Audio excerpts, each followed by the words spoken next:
إن الصلاة تنهى عن الفحشاء والمنكر ولذكر الله أكبر والله يعلم ما تصنعون. صدق الله العظيم وصدق رسوله النبي الكريم ونحن على ذلك من الشاهدين والشاكرين والحمد لله رب العالمين.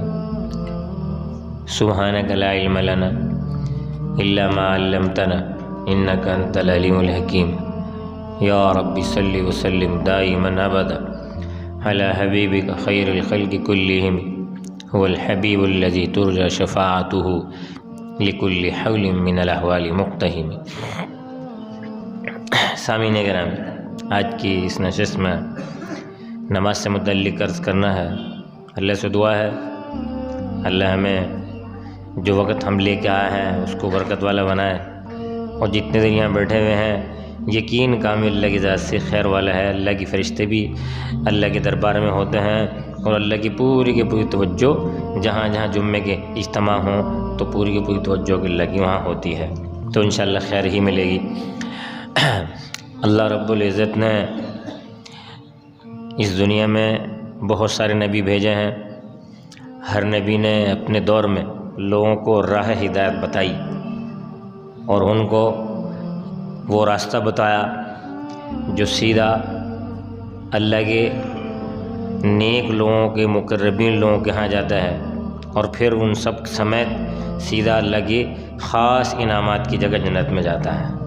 تو وہ خاص انعامات کی جگہ جو ہے وہ جنت ہے، وہ ان نظروں سے اوجھل ہے جو ہم دیکھ رہے ہیں، اور بہت ساری چیزیں ایسی ہیں جو راز میں ہیں، اور پھر وہ راز میں رہیں تو خیر والی ہیں، اگر ظاہر ہو جائیں تو پھر ان کی قدر لوگ سمجھتے نہیں ہیں. تو فرمایا کہ اللہ رب العزت نے وہ انعامات، وہ اکرامات اور وہ نعمتیں، ابدی نعمتیں جو نہ ختم ہونے والی ہیں، اللہ نے ان لوگوں کے لیے بنائی ہیں جنہوں نے نبی کی بات مان لی، جنہوں نے نبی کی بات مانی، اور پھر نبی کی بات مان کے انہوں نے وہ راستہ اختیار کیا جس راستے پر مشقت آئی تب بھی پیچھے نہیں ہٹے، مصیبت آئی تب بھی پیچھے نہیں ہٹے. جو بھی ان کے ساتھ معاملہ ہوا ہے نبی کی بتائے ہوئے راستے پہ کھڑے رہے، اللہ نے ان کو اس استقامت کی وجہ سے وہ انعامات والی جگہ جنت عطا فرمائی.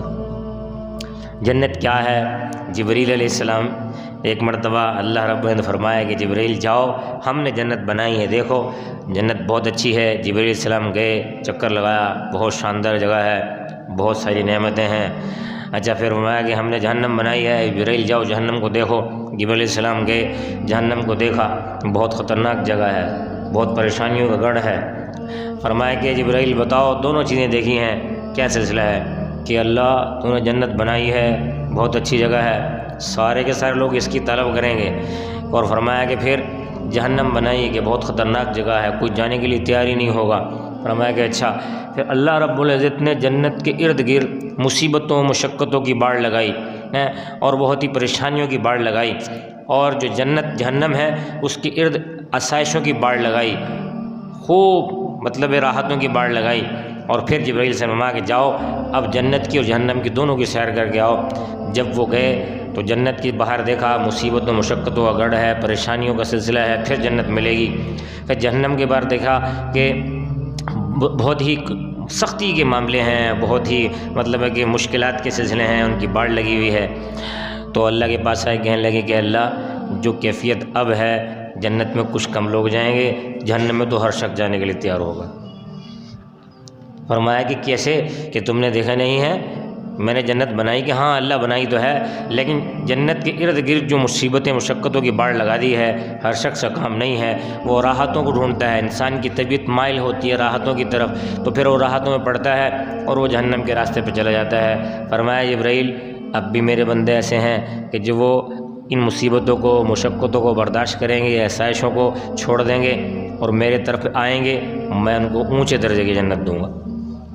تو صورتحال یہ ہے کہ اللہ رب العزت نے جنت بنائی ہے، اور وہ جنت کن لوگوں کے لیے ہے؟ وہ جنت ان لوگوں کے لیے ہے جنہوں نے نبی کے راستے کو لیا، جنہوں نے نبی کے بعد صحابہ کرام کے راستوں کو لیا، جنہوں نے صحابہ کے بعد تابعین، تبع تابعین، ائمہ مجتہدین، مفسرین، محدثین کے راستوں کو لیا، اور پھر آج تک ایک طریقہ چل رہا ہے، اس کے مطابق وہ چل رہے ہیں، تسلسل ہے۔ قریباً 1400 سال سے زیادہ کا عرصہ گزر گیا ہے نبی کریم صلی اللہ علیہ وسلم کے زمانے کو، لیکن وہ اسی تواتر سے چل رہے ہیں، اور پھر یقین یہی رکھتے ہیں کہ ایک وقت آئے گا اللہ اس کی برکت سے ہمیں وہ راہ ہدایت دے گا جس پہ چلتے ہوئے ہم سارے کے سارے جنت میں چلے جائیں گے۔ فرمایا کہ نماز کے بارے میں کہ ان الصلاۃ تنہی عن الفحشاء والمنکر، نماز بے حیائی سے روکتی ہے۔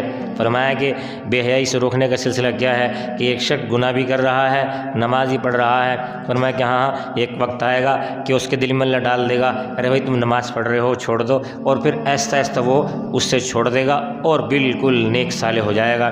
فرمایا کہ ایک شخص چوری کر رہا ہے، چوری بھی کر رہا ہے، نماز ہی پڑھ رہا ہے۔ اب کوئی شخص کہہ لے بھائی تو بہت بڑا گناہ گار ہے، تو چوریاں بھی کر رہا ہے، نماز ہی پڑھ رہا ہے، کہ ہاں فرمایا کہ ایک وقت آئے گا اللہ اس کو ہدایت دے دیں گے تو وہ چوریاں بھی چھوڑ دے گا، پکا نمازی بن جائے گا۔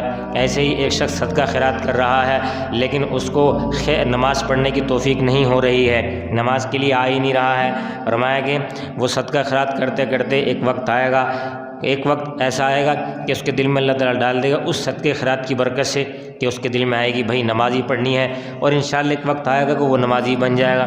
یہ راستے ہیں۔ بہت سے لوگ ہیں ساری زندگی نماز نہیں پڑھتے، جب بڑھاپے کا عمل شروع ہوتا ہے تو اس وقت وہ نمازوں کا اہتمام کر لیتے ہیں۔ فرمایا کہ جو نماز جوانی میں پڑھی ہوئی ہے وہ ایک طرف، اور بڑھاپے میں کافی ساری نمازیں پڑھ لے وہ ایک طرف، جو جوانی کی ایک نماز ہے نا وہ بہت پاور والی ہے۔ آپ نے دیکھا ہے، مثال آپ کو سمجھ میں آئے گی، آپ نے دیکھا ہے ایک گاڑی 0 میٹر ہے جو 50 کروڑ کی ہے، وہ مین روڈ پہ کھڑی ہوئی ہے، اور پھر ایک وہ گاڑی جو 25-30 سال چلی ہوئی ہے، اس کی پاور میں اسی پاور میں فرق ہوگا نہیں، ڈیفرنس ہوگا بھائی، وہ نیو گاڑی ہے، اس کا مقابلہ کون کر سکتا ہے، اور وہ پرانی ہو چکی ہے، وہ اگر زور لگائے بھی صحیح تو وہ کہیں نہ کہیں کوئی فریکچر ہوگا، معاملہ خراب ہو جائے گا، لیکن جو نئی چیز ہے وہ نہیں ہے۔ تو نوجوانی کا جو سلسلہ ہے وہ فرمایا کہ وہ اسی گاڑی کی مثل ہے کہ جس طرح ہی زور لگاؤ جتنا اس کو دوڑا وہ دوڑے گی، لیکن ڈرائیور مضبوط ہونا چاہیے۔ اگر ڈرائیور مضبوط نہیں ہوگا نا تو کہیں دے مارے کا بیڑا غرق ہو جائے گا، اپنا بھی بیڑا غرق کرے گا اور گاڑی کا بھی کرے گا۔ فرمایا کہ نبی کریم صلی اللہ علیہ وسلم نے کہ بہترین شخص وہ ہے جس کی لمبی عمر ہے اور اس کے اعمال اچھے ہیں۔ فرمایا برا شخص وہ ہے جس کی لمبی عمر ہے اور اس کے اعمال ٹھیک نہیں ہیں۔ فرمایا کہ ہمارے اعمال جو ہیں وہ مزین ہونے چاہیے، ہمارے اعمال جس طرح ستارے چمکتے ہیں نا اس طرح چمکتے ہیں آسمان پہ، ہم جو عمل کر رہے ہیں خیر کا، فرمایا کہ اللہ کے ہاں وہ اس طرح چمکتے ہیں جس طرح کہ یہ ستارے رات کو چمکتے ہیں۔ نبی کریم صلی اللہ علیہ وسلم نے فرمایا کہ جو نماز ہے یہ میری آنکھوں کی ٹھنڈک ہے، الصلاۃ و عماد الدین، نماز دین کا ستون ہے۔ پاک یہ جو اسلام ہے اس کے پانچ رکن ہیں، کلمہ، نماز، روزہ، حج، زکوٰۃ۔ تو فرمایا کلمے کے بعد نماز ہے، نماز اگر پڑھیں گے تو ہم مسلمان کہلائیں گے، نماز پڑھیں گے تو ہم جو ہے نا دوسرے لوگوں کے نزدیک میں محسوس ہوگا یہ وہ لوگ نہیں ہیں۔ اگر ہم 1,00,000 لوگ کھڑے ہوئے ہوں اور ہم 2 لوگ نماز پڑھ رہے ہوں تو فرمایا کہ جو 2 لوگ نماز پڑھ رہے ہیں ان کو محسوس ہو جائے گا یہ مسلمان ہے، یہ کافر نہیں ہے، یہ دوسرے مذہب سے تعلق رکھنے والا نہیں ہے۔ تو مسلمان کہیں بھی چلا جائے اس کی پہچان ہے کہ وہ اپنا تشخص رہے گا برقرار، تو اس کا تشخص کی برکت سے پورے عالم میں اس کی ہے نا پہچان ہوگی۔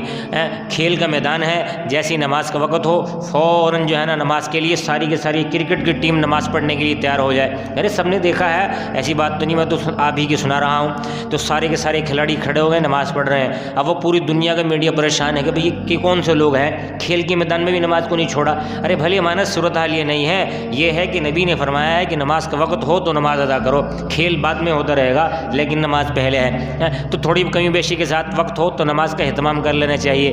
سفر میں ہے تب بھی نماز کا اہتمام ہے، حضر میں ہے تب بھی نماز کا اہتمام، سمندری سفر چل رہا ہے تب بھی نماز کا وقت ہو تو بحری جہاز کا عملہ بتاتے ہیں کہ نماز کا وقت قریب ہے فلاں فلاں، تو وہ نماز کا اہتمام